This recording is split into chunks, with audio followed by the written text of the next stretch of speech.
November 10th, 1813. The freezing, jagged peaks of the Pyrenees. Marshal Soult, one of Napoleon's most trusted commanders, stood behind 20 miles of fortified mountain ridges and made a promise to his emperor: Wellington will go no further. And who could blame him? The French positions were so high, so steep, and so heavily armed with artillery that their own engineers confidently called them nature's own citadel. To attack them frontally wasn't just tactical suicide, it was considered physically impossible. But at the base of the towering La Rune mountain, the Duke of Wellington and 80,000 Allied soldiers were looking up at the clouds. They had just crushed French dreams at Vittoria, and now the ultimate prize lay just over those peaks: the invasion of France itself. To get there, British redcoats would have to do the unthinkable: scaling sheer cliffs under heavy cannon fire, an impossible feat that would earn them a new, legendary nickname from their terrified enemies: the Mountain Goats. This is the story of the Battle of Nivelle. The day Wellington cracked an impregnable mountain fortress proved that no geography could stop British discipline, and finally brought the terror of war to the very heart of Napoleon's empire. The strategic situation that brought Wellington's army to the Pyrenees had been building throughout 1813 as French power crumbled across Europe. Napoleon's disastrous Russian campaign had destroyed his Grand Army, while defeats in Germany weakened French prestige throughout the continent. In Spain, Wellington's systematic advance had driven French forces steadily northward toward their homeland. The victory at Vittoria in June had been particularly devastating for French morale. Joseph Bonaparte's government collapsed entirely, leaving behind treasure wagons, artillery, and the realization that French rule in Spain was finished. Wellington's methodical siege operations at San Sebastian and Pamplona cleared the last major French strongholds from Spanish soil. However, Napoleon recognized that losing Spain completely would be a catastrophic blow to French prestige.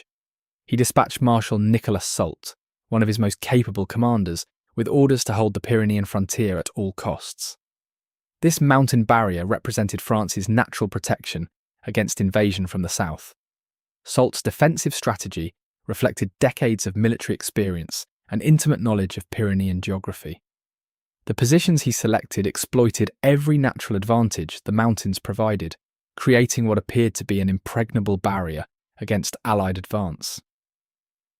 The defensive line stretched approximately 20 miles from the Atlantic coast to the mountainous interior, anchored on key terrain, features that dominated all possible approach routes. Each position had been carefully surveyed and fortified according to the latest military engineering principles.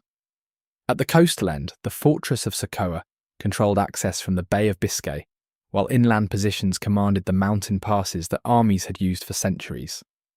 The entire system was designed to force attackers into narrow defiles where French artillery could destroy them in detail. The centerpiece of Soult's defense was the Nivelle River position, where a series of fortified ridges created overlapping fields of fire against any approaching enemy. French engineers had spent months preparing these positions, confident they could hold indefinitely against superior numbers. Most imposing of all were the heights of La Rune, twin peaks that rose over 3,000 feet above sea level.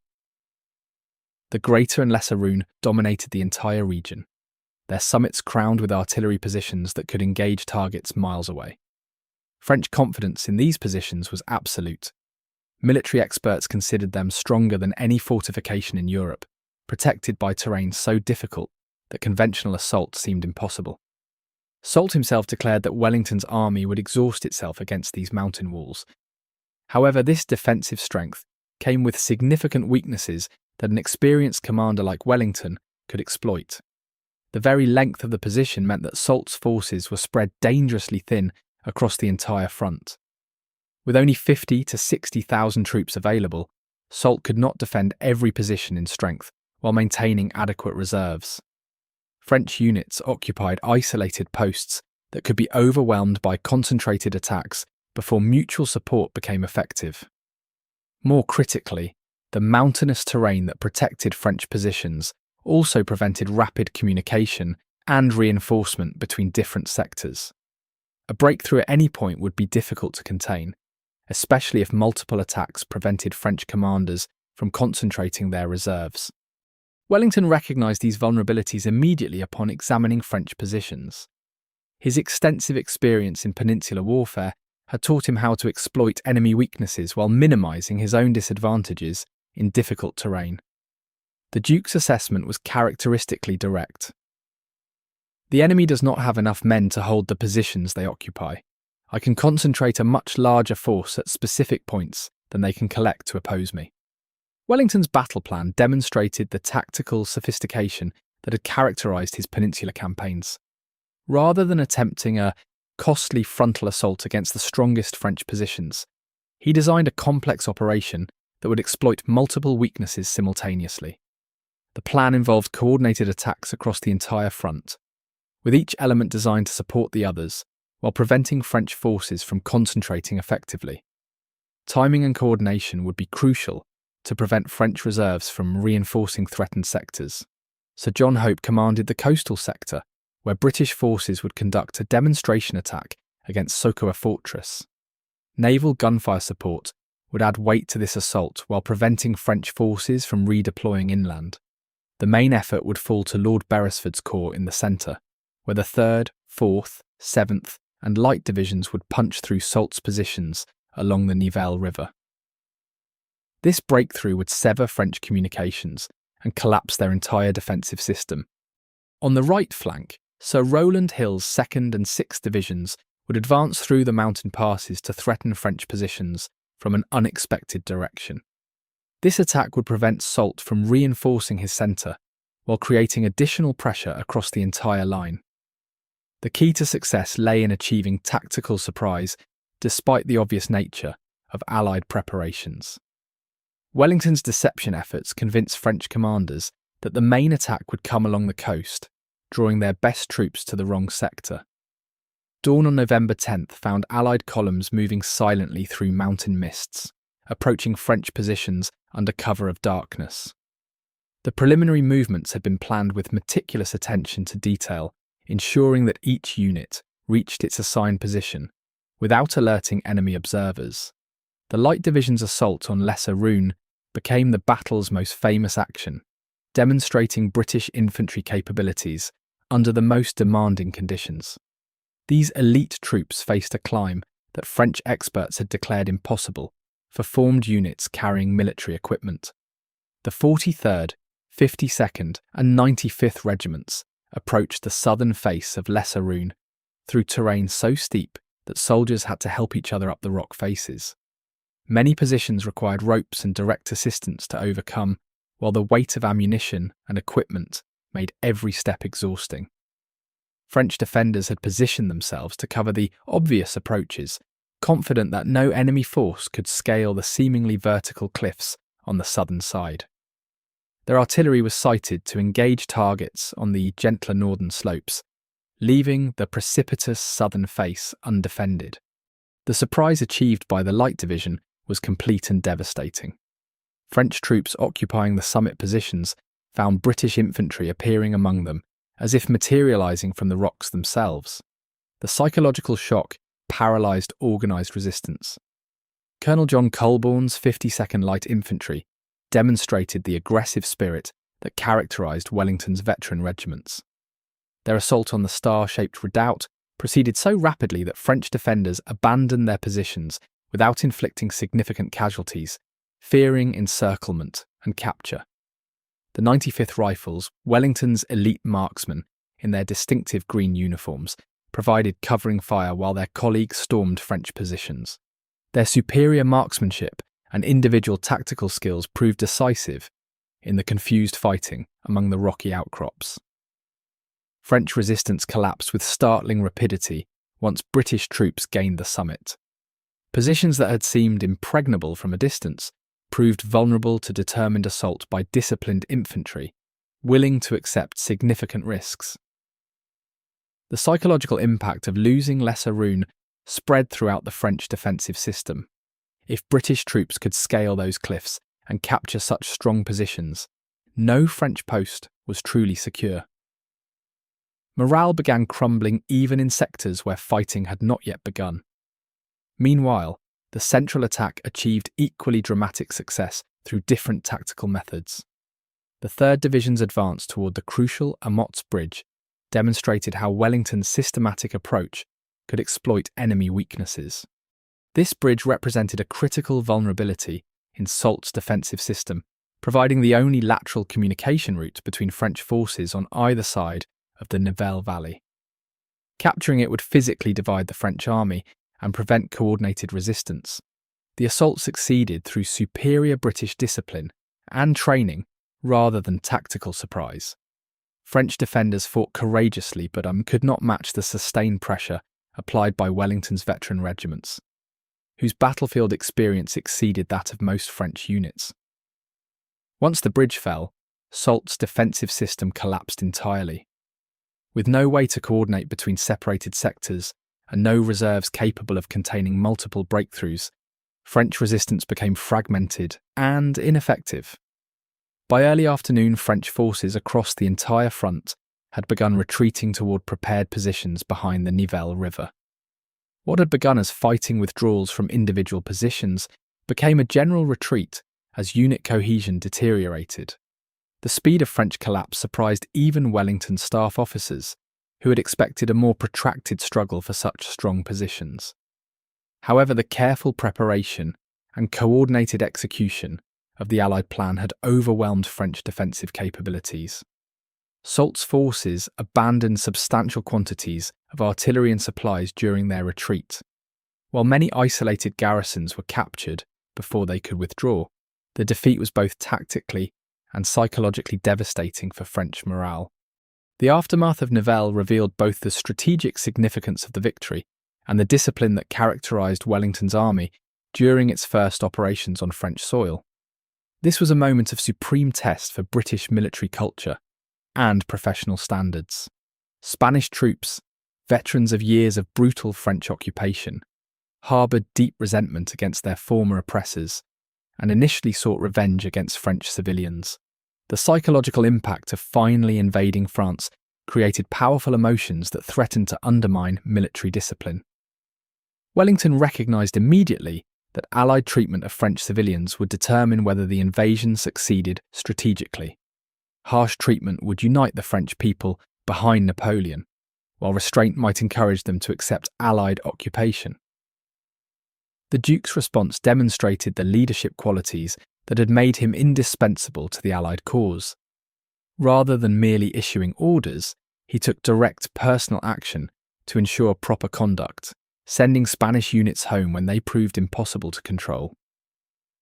His threat to hang British soldiers caught looting reflected his understanding that military discipline required absolute standards. The army that invaded France must demonstrate superior moral character as well as tactical competence. Wellington's assessment of his forces at this moment captured their remarkable transformation. When we crossed the Pyrenees, there never was an army in the world in higher spirits, in better order, or more fit for service. The statistics of Nivelle confirmed the completeness of Allied victory, while highlighting the effectiveness of Wellington's tactical planning. French losses in killed, wounded, and captured totaled approximately 4,500 men, while Allied casualties remained under 3,000. More significant than raw numbers was the strategic impact of losing such strong positions so rapidly. French confidence in defensive warfare suffered a blow from which it never recovered during the remaining Peninsular campaigns. The capture of 59 French artillery pieces particularly demonstrated the scope of French defeat. Artillery represented both significant tactical capability and enormous financial investment, losses that Soult could not easily replace with his limited resources. Allied prisoner totals of 13 to 1,500 reflected the speed of French collapse rather than stubborn resistance. Many French units surrendered when their positions became untenable rather than fighting to destruction. The battle validated Wellington's tactical philosophy while establishing patterns that would characterize the invasion of France. Superior planning, disciplined execution, and professional competence had overcome seemingly insurmountable obstacles. British performance at Nivelle demonstrated how Peninsular experience had transformed the army into Europe's most effective fighting force. Years of campaign had created institutional knowledge and individual skills that no enemy could match. The Light Division's assault on Lesser Rouen became legendary within the British Army, establishing a standard of courage and determination that inspired future generations. Their nickname, Mountain Goats, reflected both grudging French admiration and British pride in extraordinary achievement. Infantry regiments like the 52nd Light Infantry established reputations that endured throughout the 19th century. Their performance at Nivelle exemplified the aggressive spirit and tactical flexibility that characterised British military culture. The battle also demonstrated how effective leadership could maintain discipline and purpose even under the most challenging conditions. Wellington's personal example and direct involvement ensured that his army remained focused on military objectives rather than personal revenge. The strategic consequences of Nivelle extended far beyond immediate military results to influence the entire trajectory of European politics. For the first time since the Revolution, foreign armies had invaded France successfully, shattering the myth of French invincibility. News of the defeat reached Napoleon at a moment when his position was already precarious due to German campaign failures. The invasion of France from the south compounded his strategic difficulties while reducing available reserves for other theatres. French public opinion, previously confident in natural barriers protecting the homeland, began questioning whether continued resistance was feasible. The psychological impact of invasion proved as damaging as military losses themselves. International observers recognised that French power was waning decisively.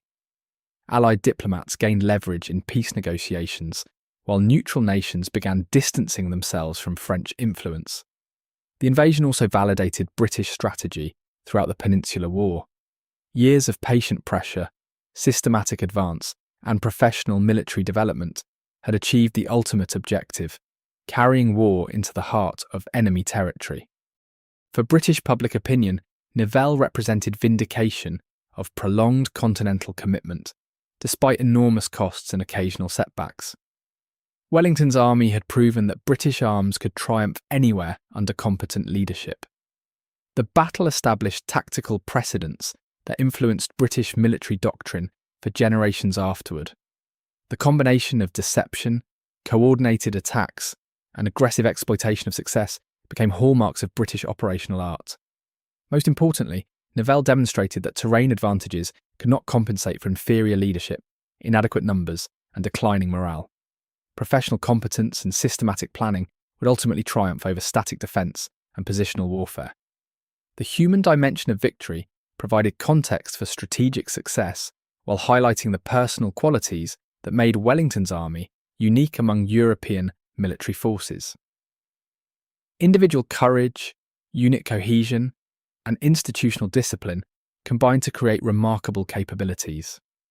Stories like the 52nd Light Infantry's assault became part of regimental tradition, inspiring future generations while establishing standards of excellence that demanded constant emulation. These traditions connected present service with historical achievement. The restraint shown by British troops during the invasion reflected moral standards that distinguished professional armies from undisciplined masses. This behaviour validated British claims to represent civilization against tyranny and barbarism. Wellington's leadership during the transition from Spanish to French operations demonstrated how great commanders adapted their methods to changing circumstances, while maintaining core principles of discipline and effectiveness. The aftermath of Nivelle also revealed how military success required political wisdom to achieve lasting results. Wellington's understanding of French civilian attitudes proved as important as his tactical genius in achieving strategic objectives.